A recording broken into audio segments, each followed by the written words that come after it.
Olá, eu sou Laís Ferraz, enfermeira, atuo na Estratégia de Saúde da Família e em teleconsultoria de enfermagem.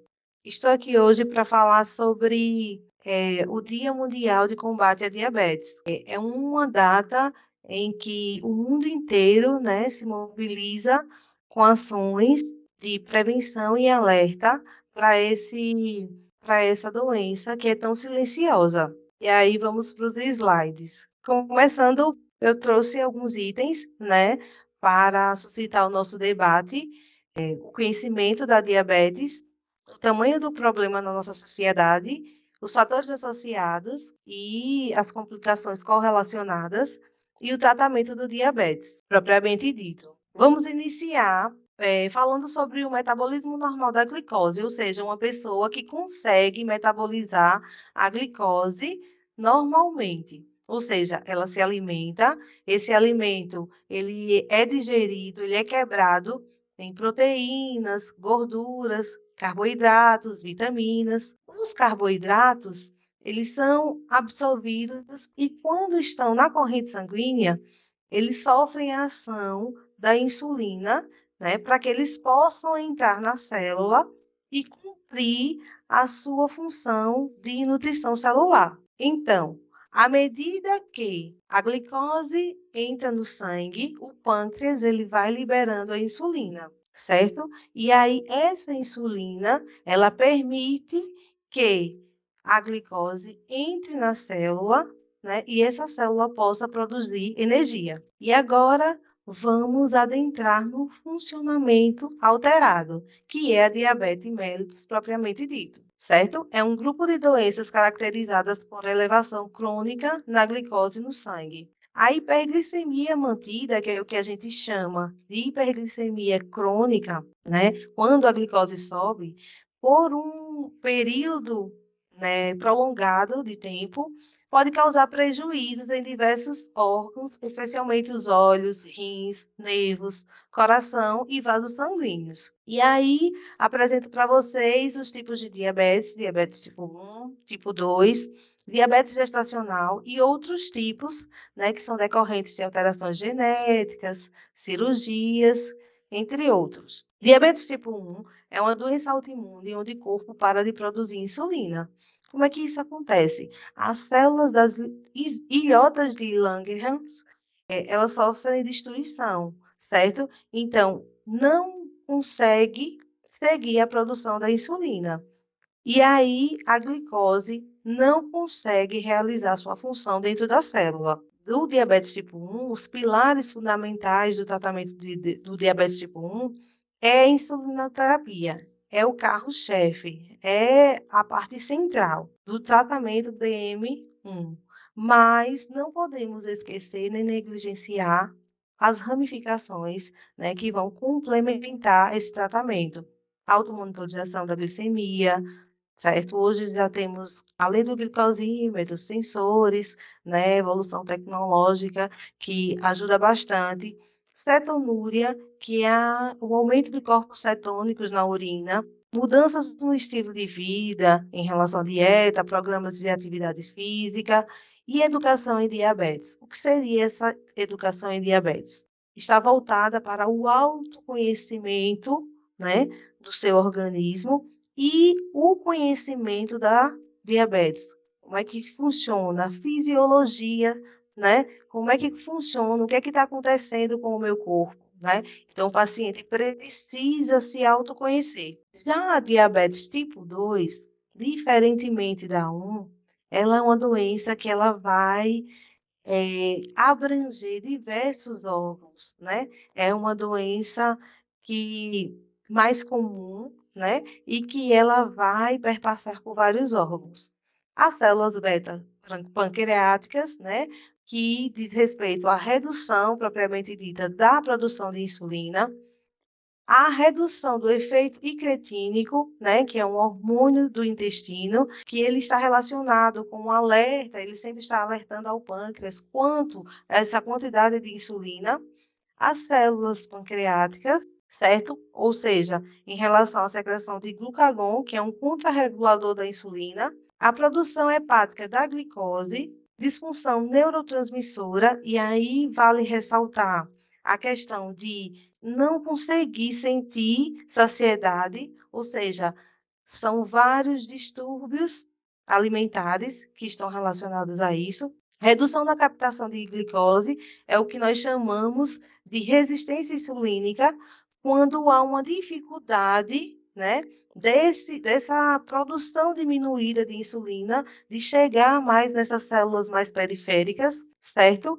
Então, é uma doença que vai abranger e tem característica em vários aspectos desses órgãos, certo? Em relação à função renal, é responsável também por pacientes que começam a realizar diálise ou que necessitam de um transplante. Então, é algo que a gente percebe que envolve todo o organismo do paciente. Estágio do diabetes tipo 2, disfunção progressiva da célula beta. Ou seja, como é que acontece? Primeiro passo, começa com uma intolerância à glicose, e aí vai progredindo quando o indivíduo se alimenta após uma refeição, há um aumento significativo da glicose, certo? E aí, com o passar do tempo, há sim a primeira etapa, ou seja, o diagnóstico da diabetes propriamente dita, certo? E aí, o que é que acontece? Nessa primeira etapa, ela é totalmente assintomática. E aí que mora o perigo. Essa é a grande complexidade do DM2, porque aí o paciente ele não procura o profissional de saúde para que seja feito o diagnóstico. Né? E aí, com o passar dos anos, né, a gente tem vários comprometimentos, né, por conta dessa questão, dessa fase 1 do diagnóstico, né, que a gente não consegue identificar por conta da ausência de sintomas. Diabetes gestacional é um tipo especial de diabetes que aparece por causa dos hormônios da gravidez. Né? A mulher, anteriormente ao período gestacional, ela consegue metabolizar normalmente a glicose por conta da ação dos hormônios da gravidez, né? Ela fica com essa questão do metabolismo da glicose comprometida, e essa glicose alta no sangue da mãe pode ser prejudicial ao desenvolvimento normal do bebê. Existem várias formas de prevenção e a futura mamãe tem um papel decisivo. Né? E aí ressalto a importância do pré-natal, do acompanhamento, das várias consultas e avaliações que a mulher é submetida durante o pré-natal, para que haja um controle rigoroso, um tratamento, né, do diabetes gestacional. E aí, a insulina deficiente, né? Agora eu vou falar um pouco sobre a questão da produção da insulina em relação à quantidade de produção, o que, é que vai estar acarretando no corpo, no organismo do indivíduo, né? E quais são os sintomas, né, que apresenta. A insulina deficiente, a célula fica sem combustível para o corpo ter funcionamento normal. Por quê?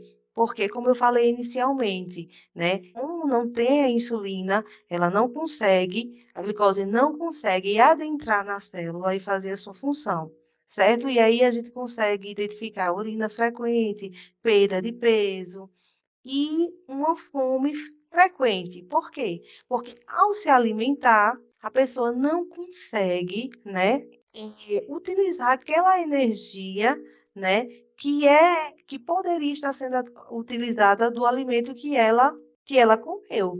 Então, como não tem insulina para que faça essa reação, para que consiga fazer essa nutrição celular, há essa questão de uma sensação de fome permanente.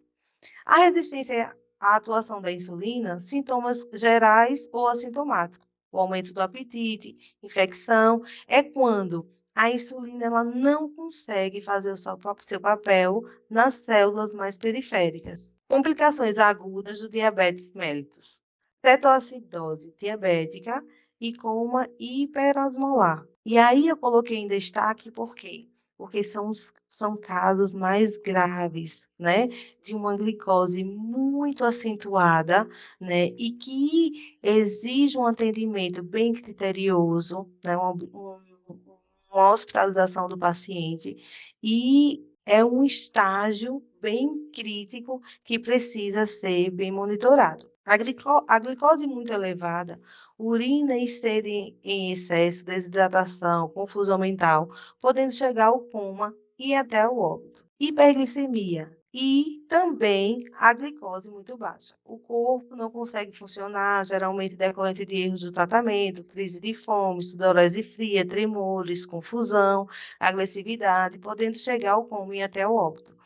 Nesse caso da hipoglicemia, nesse caso da glicose muito baixa, eu destaco aqui o autoconhecimento e a questão também, como falei anteriormente, da educação, né, em relação ao tratamento, de ter acesso a informações, né? Por quê? Porque a glicose muito baixa, ela também traz muitas complicações para o paciente. Então, principalmente o paciente com diabetes tipo 1, ele precisa fazer o cálculo, né? A cada refeição, ele precisa fazer o cálculo, né? Em relação à quantidade de carboidratos a ser ingeridos. E isso requer um conhecimento, né? Mais detalhado da doença, mais criterioso, certo? Então, destacando mais uma vez a importância do conhecimento, né, da doença, do que é um carboidrato, como é que eu posso fazer essa contagem, certo? Isso é importantíssimo. Risco de desenvolver diabetes.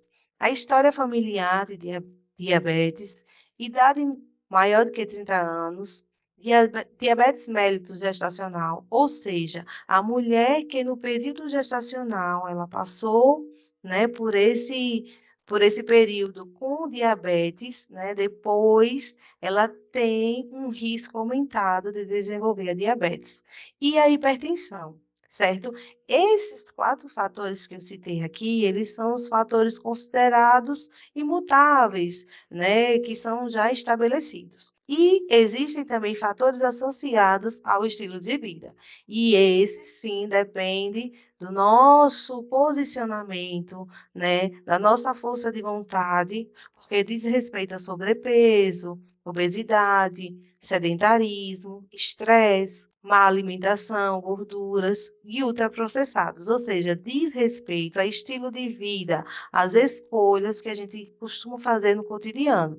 Nós temos uma rotina muito acelerada, muitas vezes a gente não consegue realizar todas as refeições de maneira correta. Então, essa questão de estilo de vida, de hábitos do dia a dia, eles são fatores associados diretamente ao risco de desenvolver a diabetes também. As complicações do diabetes, né? E aí, a retinopatia diabética eu destaco porque é responsável pelo maior índice de cegueira, né? E aí, as doenças cardiovasculares, a gravidez, como eu falei, o pé diabético, periodontite, a nefropatia, a impotência sexual, quando o paciente muitas vezes procura o urologista, certo? E nem sabe que tem diabetes, né? Procura por conta da impotência, mas aí ele acaba descobrindo que ele tem diabetes. E a neuropatia por afetar qualquer nervo do corpo, mas a mais comum é a periférica. Fundamentos do tratamento: adequar hábitos não saudáveis, plano alimentar adequado e atividade física.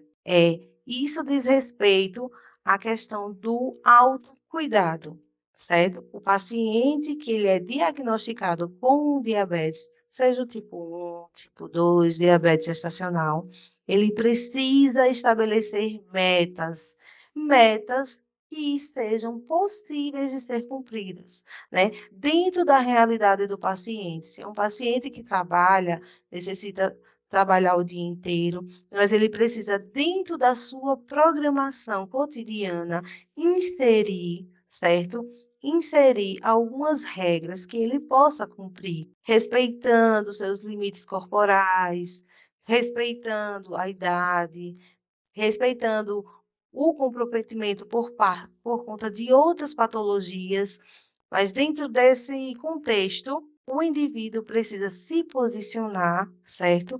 Para adequar hábitos saudáveis, construir o seu plano alimentar individual e atividade física, né? Seja ela adequada ao seu condicionamento, ao seu estado físico. Educação, aprender sobre diabetes. O mínimo que você precisa aprender sobre diabetes.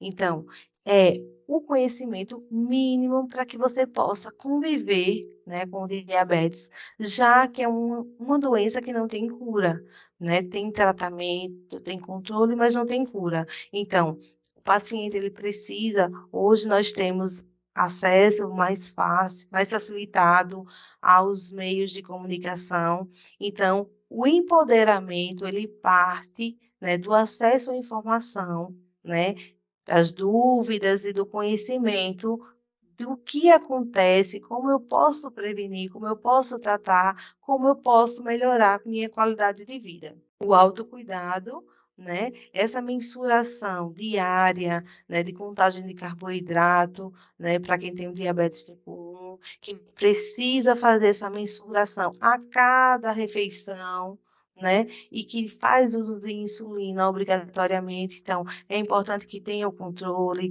que tenha os meios para monitorar, que façam os exames de rotina para saber como é que tá, os parâmetros que a gente utiliza, se eu estou conseguindo estar dentro dos parâmetros aceitáveis. E, enfim, educar em diabetes não significa dizer a alguém tudo sabe sobre diabetes, mas promover o autocuidado através de mudanças em seu comportamento. Essa é a mensagem que eu quero deixar, porque a diabetes ela é uma síndrome metabólica, né, silenciosa, né, que atinge uma grande parte da nossa população, né, e que depende muito da iniciativa do paciente, de como ele vai como ele vai se posicionar, né, após o diagnóstico da diabetes, como é que ele vai reordenar o seu cotidiano, os seus hábitos, o seu cotidiano alimentar, se ele vai conseguir, né, reordenar a sua vida de maneira a ter uma melhor qualidade de vida.